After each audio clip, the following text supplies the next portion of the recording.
बिस्मिल्लाहिर्रहमानिर्रहीम। क्लास हम लोग अपने टास्क के कोड को स्टडी कर रहे हैं और हम लोगों ने ड्रा के जो हमारा बटन है इसके बैकएंड का कोड देखा है, जो कि हमारी जीयूआई अगर हम दोबारा से देखें तो इस किस्म की जीयूआई है। अभी हमने ड्रा के बटन के बैकएंड का कोड देख लिया है कि कैसे फंक्शनलिटी परफॉर्म हो रही है। अब हम देखते हैं ट्रांसलेट के बटन पे क्या काम हो रहा है। जी, तो ट्रांसलेट का जो बटन है हमारा, इसका हमने एक्शन लिसनर कॉल किया हुआ है और एक्शन लिसनर जो है वो उसमें एक्शन परफॉर्म के अंदर हम लोग क्या काम कर रहे हैं। इंटीजर सबसे पहले तो एक्स वाई की वैल्यू गेट कर रहे हैं हमारी टेक्स्ट फील्ड 1 और टेक्स्ट फील्ड अंडरस्कोर 1 से।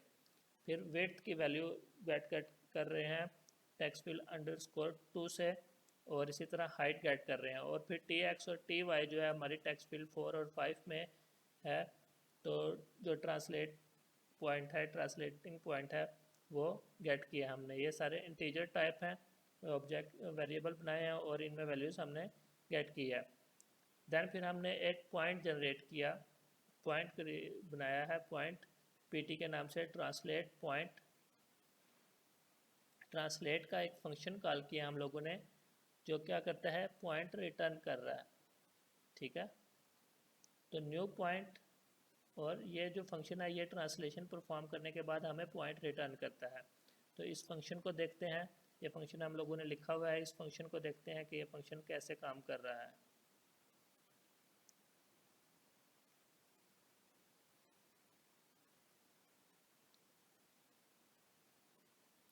ये है हमारा ट्रांसलेट पॉइंट का फंक्शन। ये एक पॉइंट ले रहा है, फिर इन टी एक्स और टी वाई की वैल्यू ले रहा है और हमें रिटर्न क्या कर रहा है, न्यू पॉइंट रिटर्न करता है P dot X plus T X और P dot Y plus T Y. X में भी टी एक्स ऐड कर देता है और वाई में भी टी वाई को ऐड करके हमें रिटर्न कर देता है। वापस चलते हैं जहाँ से, और ये पॉइंट रिटर्न की फॉर्म में हमें वैल्यू रिटर्न करता है। तो यहाँ पर हम लोगों ने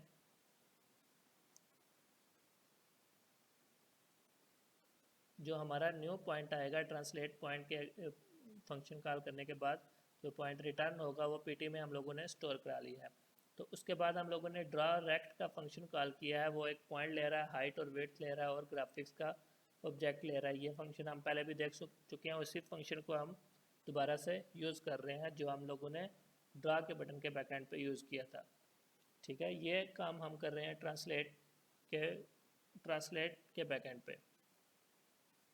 नेक्स्ट जो हमारा बटन है वो है स्केल का बटन। स्केलिंग हम कैसे परफॉर्म कर रहे हैं। स्केल के बटन पे अगर हम आए तो स्केल के बटन पे हमने भी एक्शन लिसनर को कॉल किया हुआ है। एक्शन परफॉर्म के अंदर हमने पहली 4 जो लाइनें हैं वो सेम एज इट इज़ लिखी हैं। एक्स की वैल्यू गेट की, वाई की वैल्यू गेट की, डब्ल्यू की और एच की वैल्यू गेट की। देन हमारे पास एक्स आर की वैल्यू है, एक्स आर और वाई आर। एक्स आर जो और वाई आर जो है हमारे पास ये पिवट पॉइंट्स हैं, की वैल्यूज है। पिवट पॉइंट का एक्स एक्सिस और पिवट पॉइंट के वाई एक्सिस।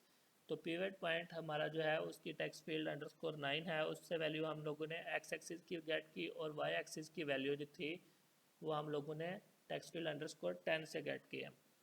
तो ये जो है हमारा ये पिवट पॉइंट है। इस पॉइंट के अगेंस्ट जो भी हम करेंगे, इस पॉइंट के अगेंस्ट वो फंक्शनलिटी परफॉर्म होगी। और डबल एस एक्स और एक्स वाई कितनी हम लोगों ने स्केलिंग करनी है, जितनी उस ऑब्जेक्ट की जितनी स्केलिंग करनी है वो एस एक्स और एस वाई के अंदर स्टोर है। ठीक है, तो हम लोगों ने एक फंक्शन बनाया हुआ है ड्रा रेक्ट स्केल के नाम से।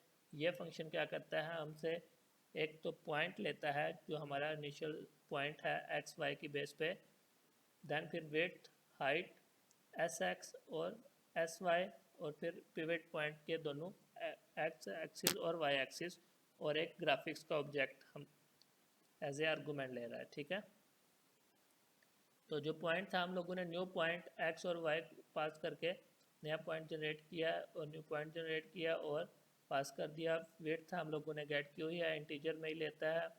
तो हाइट भी इसी तरह से इंटीजर में, एस एक्स और एस वाई डबल की फॉर्म में है, एक्स आर और वाई आर जो है ये इंटीजर फॉर्म में है और ड्राइंग पैनल सबसे तो ये फंक्शन ये आर्गूमेंट्स लेता है। इस फंक्शन को देखते हैं अब ये क्या काम करता है। ड्रा रेक्ट स्केल के फंक्शन को अपने देखते हैं कि ये किस तरह से फंक्शनैलिटी परफॉर्म कर रहा है। जी ये हमारा ड्रा रेक्ट स्केल का फंक्शन है। तो ये फंक्शन क्या कर रहा है जी, जो हमारे पास पॉइंट आया है, हाइट वेट आई है और स्केलिंग पॉइंट आए हैं, कितने हमने स्केलिंग परफॉर्म करनी है एक्स एक्सिस में और वाई एक्सिस में, और जो हमारा है पिवट पॉइंट है। तो सबसे पहले तो ये इस फंक्शन के लिए हम लोगों ने एक और फंक्शन बनाया है जो हमें पिवट पॉइंट जो है वो रिटर्न करता है। पिवट फंक्शनैलिटी स्केलिंग की परफॉर्म करने के बाद एक पॉइंट रिटर्न करता है, उसको भी देखते हैं। सबसे पहले हम लोग क्या करते हैं जी, 4 पॉइंट हम लोगों ने गेट करने हैं, ये जो हमारे आर्गूमेंट है इनकी बेस पे। तो P1 हम लोगों ने गेट करने के लिए हमने स्केल पिवट पॉइंट का एक फंक्शन है वो कॉल किया। वो फंक्शन क्या करता है जी, वो 2 पॉइंट लेता है और स्केलिंग वैल्यूज़ लेता है एक्स एक्सिस की और वाई एक्सिस की। तो हमने पहला जो पॉइंट था हमारा इनिशियल पॉइंट जो एक्स और वाई की बेस पे आया था वो पी की फॉर्म में हम लोगों ने पास किया। दूसरा पॉइंट जो है हमारा वो पिवट पॉइंट ये लेता है। तो पिवट पॉइंट हमारे पास एक्स आर और वाई आर, एक्स और वाई एक्सिस थे पिवट पॉइंट के। तो हमने न्यू पॉइंट करके वो एक पॉइंट जनरेट किया और इसको पास किया और फिर एस एक्स और वाई एक्स को इस पास किया इसे। तो इस फंक्शन को देखते हैं ये क्या करता है। ये फंक्शन हमारी जो हम लोगों ने इक्वेशन देखी हैं, स्टडी की हैं, वो इक्वेशन इस फंक्शन में परफॉर्म हो रही हैं। तो 2 पॉइंट्स हमारे पास आए, एक्स डैश इसने फाइंड आउट किया, पी वी पिवट पॉइंट जो हमारा है उसका एक्स प्लस किया P x minus P we x into S x, ये हमारी इक्वेशन थी एक्स डैश के लिए। तो ये एक्स डैश इस तरह से आएगा और वाई डैश की हमारी इक्वेशन लिखी हुई है नीचे, P V dot Y plus P dot Y minus P V dot Y into S Y. ठीक है, तो ये इक्वेशन परफॉर्म हुई और एक्स डैश और वाई डैश की फॉर्म में हमारे पास एक्स एक्सिस और वाई एक्सिस आ गए। क्योंकि ये पॉइंट रिटर्न कर रहा है तो इसलिए हमने न्यू पॉइंट करके एक्स डैश और वाई डैश इसको पास किए हैं और ये एक नया पॉइंट जनरेट करके हमें P1 के अंदर स्टोर करा देगा जहाँ से ये कॉल हुआ था। इसी तरह से हमने चारों पॉइंट्स गेट कर लिए हैं अपने विड्थ और हाइट की मदद से। यहाँ पर हमने हर बार वैल्यूज़ पास की और 4 पॉइंट्स हमने अपने रेक्टेंगल के गेट कर लिए हैं जो नई हमारी स्केल्ड रेक्टेंगल होगी अगेंस्ट अ पिवट पॉइंट। तो जी डॉट ड्रा लाइन की मदद से हमने फिर हमारी जो रेक्टेंगल थी वो ड्रा की। ये था जी हमारा स्केलिंग के बैकएंड का कोड। अब हमारा जो लास्ट बटन है रोटेशन का, रोटेशन के बटन के बैकएंड पे देखते हैं हम लोगों ने कैसे काम किया हुआ है। सबसे पहले रोटेशन के बटन पे भी उसी तरह से एक्शन लिसनर को कॉल किया है। फिर एक्शन परफॉर्म के अंदर हमने पहली 4 लाइनें जो हैं वो as it is X Y height और वेट को गेट किया है। उसके बाद ये हमने पिवट पॉइंट को गेट किया जैसे कि हमने स्केलिंग में गेट किया था। देन फिर हमें एक एक्स्ट्रा जो है डबल एंगल का एक वेरिएबल बनाया है एंगल के नाम से और वैल्यू गेट की है जो हम लोग एंगल टेक्स्ट फील्ड में इंटर कर रहे हैं। जो भी एंगल इंटर कर रहे हैं हम लोग, हमने लास्ट टाइम अभी एग्जांपल देखी थी तो 30 इंटर किया था हम लोगों ने। तो उसके बाद हम लोगों ने ड्रा रेक्ट का एक फंक्शन बनाया हुआ है जो कि क्या करता है, न्यू पॉइंट एक पॉइंट लेता है एक्स और वाई की बेस पे, हाइट और वेट ले रहा है, वेट हाइट एंगल और पिवट पॉइंट ले रहा है, पिवट पॉइंट के एक्स और वाई एक्सिस। ठीक है, और एक ग्राफिक्स का ऑब्जेक्ट ले रहा है। अब हम चलते हैं अपने इस ड्रा रेक्ट के फंक्शन की तरफ कि ये किस तरह से काम कर रहा है।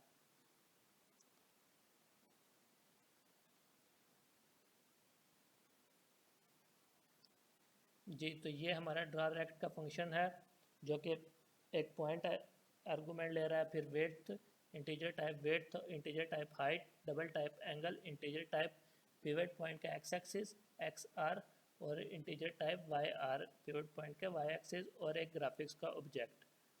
तो ये क्योंकि हमने रेक्टेंगल ड्रा करनी है तो हमें अपने 4 पॉइंट्स पूरे करने हैं। तो रोटेट पिवट पॉइंट का एक फंक्शन हम लोगों ने बनाया हुआ है जो कि 2 पॉइंट्स लेता है और एक एंगल लेता है।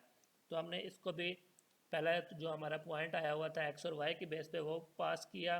देन फिर हम लोगों ने हमारा जो एक्स आर और वाई आर की मदद से जो हमारा पिवट पॉइंट है उसकी मदद से हमें एक पॉइंट जनरेट किया और इस रोटेट पिवट पॉइंट को हम एज ए आर्गूमेंट पास कर रहे हैं और एंगल की वैल्यू पास कर रहे हैं। अब जो रोटेट पिवट पॉइंट है वो क्या काम कर रहा है इसको हम देखते हैं। ये जो रोटेट पिवट पॉइंट है जो हम लोगों ने इक्वेशंस देखे हैं, जो हमारी इक्वेशंस आई हैं कंक्लूड इक्वेशंस, वो परफॉर्म कर रहा है इसके अंदर और हमें एक पॉइंट रिटर्न करता है जो हमारा रोटेट जो न्यू रोटेशंस परफॉर्म होने के बाद जो हमारा नया पॉइंट होता है वो हमें रिटर्न करता है। तो इसको देखते हैं। सबसे पहले तो हम लोगों ने क्या किया, जो हमारे पास एंगल है हमने उसको डबल फॉर्म में रेडियन में कन्वर्ट करने के बाद डबल में स्टोर करा दिया। दैन फिर हमने क्या किया जी, क्योंकि हमें साइन और कॉस चाहिए है तो डबल कॉस साइन चेक किया उस एंगल के ऊपर cos angle math dot cos और एंगल प्रोवाइड किया रेड एंगल। दैन फिर साइन इसी तरह से हमने कैलकुलेट किया math dot sine rad angle और फिर जो हमारी इक्वेशन थी वो इम्प्लीमेंट कर दी। एक्स डैश जो हमारा आया है P V dot X plus P dot X into P dot X minus P V dot X into cos sine जो हमारा कॉस थीटा था minus P dot Y minus P V dot Y into sine theta जो था हमारा sign के अंदर हमने value store कराई हुई है। इससे हमारा एक्स डैश आ गया है और एक्स वाई डैश जो हमारे पास इज इक्वल टू आया है P V dot Y plus P dot X minus P V dot X into sine theta जो था हमारे पास साइन में स्टोर है डबल की फॉर्म में plus P dot Y minus P V dot Y into cos theta हमारे पास कोसाइन के वेरिएबल में स्टोर है। तो ये हमारी नए जो एक्स जो रोटेशन परफॉर्म होने के बाद जो एक्स और वाई एक्सिस आ गए हैं, अब इनको हमने न्यू पॉइंट की मदद से का जो न्यू पॉइंट का जो फंक्शन है उसकी मदद से हमने इसको रिटर्न कर दिया है एक पॉइंट जो कि हमारे पास जाके P1 में यहाँ पर स्टोर हो गया। इसी तरह से हमने हाइट और वेट की मदद से हमने एक्स और वाई की वैल्यूज़ चेंज करने के बाद अपने चारों पॉइंट्स इधर गेट कर लिए हैं रोटेट पिवट पॉइंट की मदद से और देन फिर ड्रा लाइन की मदद से हमने अपनी रेक्टेंगल ड्रा की है। ये हमारा जो था बैकएंड का कोड था। अब लास्ट जो हम एक मरतबा फिर से एग्जीक्यूट करके देखते हैं और अच्छे से अपनी एग्जांपल को समझते हैं कि फंक्शनैलिटी वगैरह को हम लोगों ने देखी है, फंक्शनैलिटी कैसे परफॉर्म हो रही है। ये हमारा इस वीक का टास्क था। इंशाल्लाह आप लोगों को कोड समझ आया होगा और लास्ट टाइम एग्जीक्यूट करते हैं जी। यहाँ पर वैल्यू हम देते हैं 125 125 हम इसलिए दे रहे हैं, ये देखें कि रेक्टेंगल जो है 100 से स्टार्ट हो रही है और 50 वेट और हाइट है, तो इसका जो सेंटर पॉइंट है तकरीबन 125 बनता है। तो इस वजह से हम दे रहे हैं ताकि सेंटर पॉइंट के अगेंस्ट ही रोटेशन और स्केलिंग वगैरह परफॉर्म कर सकें। सबसे पहले तो हमने ड्रा के बैक एंड पे देखा था कि ड्रा को जैसे ही हम क्लिक करते हैं इसका जो टेक्स्ट है वो क्लियर हो जाता है और जो हमारी रेक्टेंगल है वो ड्रा हो जाती है। दोबारा इसको क्लिक करेंगे तो हमारा पैनल क्लियर हो जाता है। देन फिर ट्रांसलेट पे हमने देखा था जो हम लोगों ने ये वैल्यू दी हुई है इस वैल्यू पे जाके हमारी जो है शेप जो है वो यहाँ से मूव कर जाती है। अगर हम इसको 100 करते हैं तो ये 100 पे मूव कर देगी, ठीक है। देन फिर स्केलिंग 1.5 लिखी हुई है। तो अगर हम स्केल करते हैं तो ये सेंटर, क्योंकि हमने 125 सेंटर दिया हुआ है इस रेक्टेंगल का, जो हमारी इनिशियल स्टार्टिंग रेक्टेंगल है इसके ऊपर स्केलिंग परफॉर्म हो रही है। तो इसको जब हम करते हैं तो ये देखें इस सेंटर की बेस पे इससे बड़ी जो है रेक्टेंगल बन गई है। जब हम रोटेट करते हैं ये सारी फंक्शनैलिटी बेसिक रेक्टेंगल पे ही हो रही है, तो जो हमारी बेसिक रेक्टेंगल है वो 30 डिग्री पे रोटेट हो गई है। अगर हम इसको चेंज करते हैं 60 करते हैं दैन फिर कॉल करते हैं तो ये देखें सेंटर पॉइंट पे ही ये 60 डिग्री पे रोटेट हो गई है। इसी तरह से अगर हम 90 करते हैं तो ये 90 डिग्री पे रोटेट हो जाएगी, ठीक है। तो ये हमारा था इस वीक का टास्क जो हम लोगों ने देखा। इंशाल्लाह आप लोगों को समझ आई होगी। इसकी अच्छे से प्रैक्टिस कीजिएगा। अपना ख्याल रखिएगा। अल्लाह हाफिज़।